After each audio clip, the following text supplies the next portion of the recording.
Hello everyone, welcome to IFS students. आज हम करने वाले हैं paper analysis of cell biology.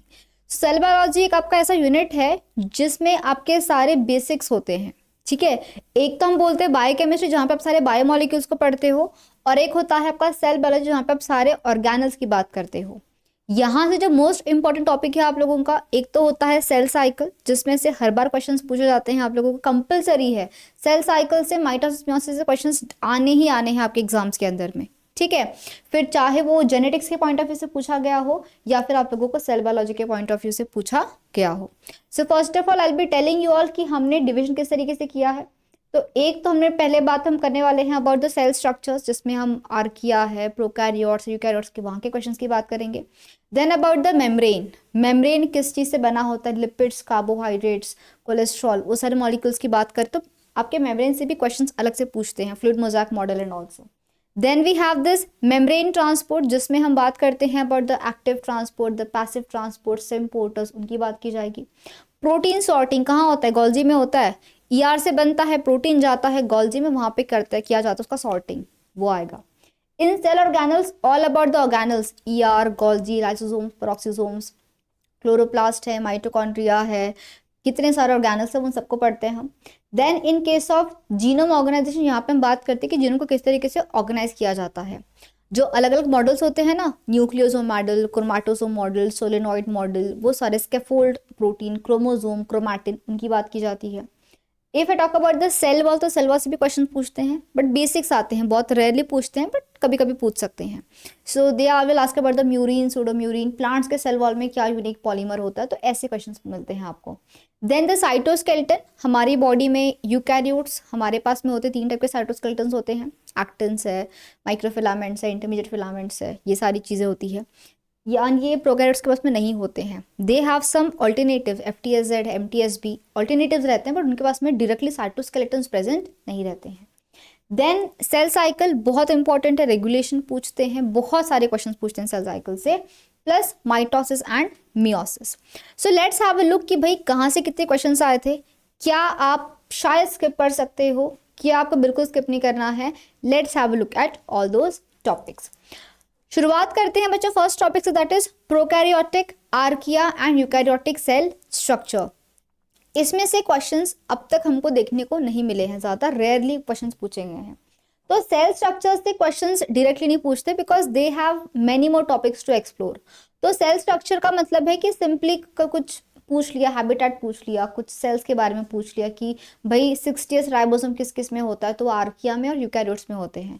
तो जो स्ट्रक्चर्स की बात होती है वो आपका, तो वहाँ से क्वेश्चन काफ़ी रेयरली पूछा गया है। अगर हम बात करते हैं cell membrane, plasma membrane, biological membrane, तो यहाँ से आप देख सकते हो कि काफ़ी बार क्वेश्चंस पूछे गए हैं, है ना, 1 2 1। तो मेम्ब्रेन से आपके क्वेश्चंस पूछे जाते हैं। जो भी हमारे ऑर्गेनल्स है वहाँ से क्वेश्चंस डेफिनेटली बनते हैं। तो plasma membrane is one of the most important organelle for your exams, so do prepare the cell membrane. उसमें क्या क्या चीज़ें प्रेजेंट है, which of the following is the most abundant molecule present on the cell membrane. Lipids पूछ सकते हैं, phospholipids हो सकते हैं, ग्लाइकोलिपिड्स वगैरह कम रहते हैं, तो आपको ऐसे क्वेश्चंस पूछे जा सकते हैं। ठीक, सो उसके अलावा ये पूछते हैं बहुत बार कि अगर आप उनका टेम्परेचर चेंज कर दोगे तो मेम्ब्रेन पे क्या चेंज आएगा। सो डिपेंड्स कि आप उसको कहाँ से कहाँ लेके जा रहे हो, कोल्ड टू हॉट लेके जा रहे हो, हॉट टू कोल्ड लेके जा रहे हो। What about the saturated lipids, unsaturated lipids, long chain fatty acids, short chain fatty acids, ऐसे क्वेश्चंस आप लोगों को इन टॉपिक से मिलते हैं। उसके बाद में अगर हम बात करते हैं मेम्ब्रेन ट्रांसपोर्ट की, तो यहाँ से भी पंप्स पे क्वेश्चन पूछते हैं, P type pump, V type pump, F type pump, ABC type pumps, primary transport, secondary transport, diffusion, osmosis, तो यहाँ से भी क्वेश्चंस पूछे गए हैं। तो आप देख सकते हो ट्रांसपोर्ट से 1 1 है, फिर नहीं पूछे गए थे, बाद में एक पूछा गया है क्वेश्चन। तो ट्रांसपोर्ट से बहुत क्वेश्चंस नहीं आते हैं, but yes you can expect some questions. Next we have is protein sorting. Now this is very important. Signals होते हैं आपके प्रोटीन्स में, ठीक है, साइटोसिलिक प्रोटीन है, सिक्रीटरी प्रोटीन है, they have various signals are there. तो सिग्नल्स आपको पहचानने को पूछते हैं वो। फिर पूछते हैं ट्रांस गोल्जी, सिस गोल्जी, COP1, COP2, तो आपको काफ़ी सारे क्वेश्चन जो है वो प्रोटीन सॉर्टिंग से पूछा जाता है। ठीक है, नेक्स्ट अगर हम बात करते हैं बच्चों सेल ऑर्गेनल्स की, तो सेल ऑर्गेनल्स में आप देख सकते हो कि यहाँ से भी आपके कंसिस्टेंटली क्वेश्चंस पूछे गए हैं। इतने सारे ऑर्गेनल्स होते हैं ना, तो आपको बहुत बार डिसीज पे भी आते हैं क्वेश्चंस कि कौन सा ऑर्गेनल काम नहीं करेगा तो कौन सी बीमारी होती है। ठीक है, तो आपको ऐसे क्वेश्चंस भी मिलते हैं कि विच ऑर्गेनल विल, सपोज अगर लाइसोसोम्स काम नहीं कर पा रहे हैं तो what will happen, ISL disease होगा। प्रोक्सोसोम्स काम नहीं करते हैं तो ज़ेल्वेगनर सिंड्रोम होता है। तो आपको डिसीज एंड ऑर्गेनल्स ऐसे क्वेश्चंस भी आपको मिलते हैं from this particular part of protein sorting. Okay, protein sorting and cell organelles. Sorting में खैर आपको ज़्यादा गोल्जी के बारे में पूछा जाएगा, बट सेल ऑर्गेनल्स में आपको किसी भी ऑर्गेनल के बारे में क्वेश्चन पूछ सकते हैं।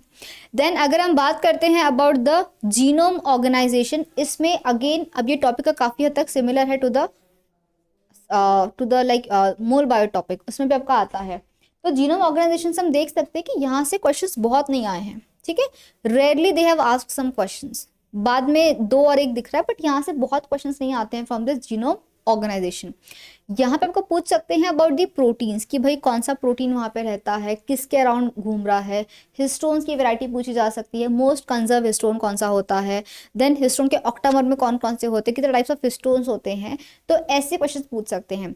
रेप्लिकेशन एक्टिव कौन सा, इनएक्टिव कौन सा है, बेसिक प्रोटीन क्या है, एसिडिक डीएनए होता है तो बेसिक के अराउंड बाइंड होगा। वो क्वेश्चन आप लोगों को पूछे जा सकते हैं। ठीक, तो बट इस ऑर्गेनाइजेशन से बहुत क्वेश्चंस नहीं आए हैं, बट यस क्वेश्चन देखने को कभी कभी मिला है। नेक्स्ट अगर हम बात करते हैं बच्चों सेल वॉल की, तो सेल वॉल से भी क्वेश्चंस आपको बहुत ज़्यादा नहीं पूछे गए हैं। देखो mainly they focus on the organelles जो आपके सेल के अंदर होते हैं, लाइक लाइसोसोम्स है, most important are ER, Golgi, nucleus, ये 3 से, एंड माइटोकॉन्ड्रिया, ये 3-4 ऑर्गेनल्स से बहुत क्वेश्चन पूछे जाते हैं। ठीक है, सो सेल वॉल से भी आपको क्वेश्चन पूछ सकते हैं, कॉम्पोजिशन सेल वॉल के बारे में। Then if you talk about the cytoskeleton, यहाँ से भी क्वेश्चंस आते हैं तो क्वेश्चंस यहाँ से भी आते हैं। They ask you about the inhibitors कि कौन सा इनिबिटर कहाँ पे काम आ रहा है, कौन से इनिबिटर्स है जो एक्चुअल में करवाते हैं inhibition of the cell division, या फिर कौन सा है जो इन्वॉल्व होते हैं मसल मूवमेंट में। तो आपको साइटोस्केलेटन वाले पार्ट से भी क्वेश्चंस देखने को मिल सकते हैं, जो हमको एक्सप्लेन करता है कि सेल मूवमेंट किस तरीके से होता है, किस तरीके से परफॉर्म किया जाता है। So cytoskeleton is also one very important topic. Then अगर हम बात करते हैं बच्चों अबाउट द सेल साइकिल, तो सेल साइकिल आपको मैंने बताया है। फिर वो बात कर लो, रेगुलेशन से क्वेश्चंस पूछते हैं, पाथवे प्रोसेस से पूछते हैं क्वेश्चन सेल साइकिल में कि भाई किस स्टेप के बाद में क्या क्या चीज़ें हो रही है। ठीक है, तो क्वेश्चन सेल साइकिल से काफ़ी सारे पूछे जाते हैं। कौन सा साइक्लिन कब काम करता है, कौन सा सीडीके कब काम करता है, किसके इनिबिशन से सेल साइकिल आगे बढ़ता है, किसके इनिबिशन सेल साइकिल स्टॉप हो जाता है। तो आपको ऐसे क्वेश्चंस जो है वो पूछे जाते हैं from this cell cycle topic. Next we have is mitosis and meiosis. क्या है ये, तो भाई आपका सेल डिवाइड हो रहा है, सोमैटिक सेल है तो माइटोसिस होगा, जर्म सेल्स है तो मियोसिस होगा। सो माइटोसिस मियोसिस क्या होता है, किस तरीके से काम करता है, यहाँ से भी क्वेश्चंस आप लोगों को मिलते हैं। यहाँ से बहुत बार दे आस्क क्वेश्चंस, बट देख रहे हैं कि यहाँ से कम है क्वेश्चन, बिकॉज यहाँ से हम लोग कुछ क्वेश्चन को जेनेटिक्स वाले पार्ट में भी लिंक करते हैं। ठीक है, बट यहाँ से क्वेश्चन कैसे पूछेंगे, तो पूछ सकते हैं कि डॉटर क्रोमोसोम्स, देन पूछ सकते हैं सिस्टर क्रोमोसोम्स क्या होते हैं, कब फॉर्म होते हैं, सेपरेशन कब होता है, होमोलॉगस का सेपरेशन कब होता है डॉटर क्रोमोसोम्स का। तो आपको ऐसे क्वेश्चंस, क्रोमैटिड्स पे क्वेश्चन पूछे जा सकते हैं। ठीक है, उसके बाद में दे कैन आस्क यू कि what exactly is homologous chromosome, crossing over कब होता है, कहाँ पे होता है। ठीक है, जेनेटिक रिकॉम्बिनेशन की बात आ गई तो फिर वो कब होता है, पैकेटिन में क्या चीज़ हो रही है। तो आपको ऐसे क्वेश्चन यहाँ से मिल सकते हैं। आपको अगर डीएनए को विजुअलाइज करना है तो which stage is the perfect stage to visualise DNA, तो आपको क्रॉसिंग ओवर, पैकेटिन स्टेज वगैरह ऐसे क्वेश्चंस पूछे जा सकते हैं from this mitosis and meiosis. तो अगर हम बात करें बच्चों एक ओवरऑल आपके सिलेबस की, तो आप देख सकते हो कि आपके जो सेल सॉर्टिंग और प्रोटीन सॉर्टिंग वाला जो टॉपिक है और सेल ऑर्गेनल्स है, यहाँ से हमारे मैक्सिमम क्वेश्चंस बने गए हैं। So please study all the cell organelles. Then remember questions are also asked from the cell membrane and the transport. Come question है पर डेफिनेटली पूछे जाते हैं वहाँ से भी क्वेश्चंस। जीनोम ऑर्गेनाइजेशन से क्वेश्चंस कम मिले हैं। सेल वॉल में max they can ask you about the composition कि भाई सेल वॉल का कॉम्पोजिशन बता दो, और यहीं पर आपको पूछ सकते हैं कि टेम्परेचर कम ज़्यादा करेंगे तो क्या हो जाएगा, जो आपको मैंने बताया है वो इसी टॉपिक से आ सकता है। साइटोस्केलेटन से mainly they ask on inhibitors कि इनिबिटर कौन सा रहेगा, और rarely they can ask you about the functioning as well. Plus cell cycle से तो करना ही है, वो तो क्वेश्चंस बिल्कुल वहाँ से आते हैं। सेल साइकिल, माइटोसिस, मियोसिस तो करके जाना, बिकॉज ये आपको लिंक करवाता है, this will link the topics to genetics as well. तो इसको अगर आपने अच्छे से कर लिया तो कोई जेनेटिक्स समझ में आ जाएगी। अगर हम जेनेटिक्स में बोल रहे हैं कि there is non homologous disjunction हो रहा है तो डिसजंक्शन का मतलब क्या होता है, मियोसिस 1 के बाद होगा तो क्या 2 के बाद। तो ऐसे जो कॉन्सेप्ट्स होते हैं वो आपको तभी समझ में आएंगे जब आप लोगों को मियोसिस प्रॉपर तरीके से समझ में आया होगा। So this is an analysis for you all about the cell biology. I hope the concepts are clear to you all.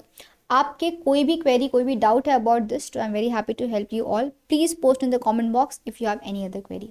Have a great day everyone and a very happy learning to all.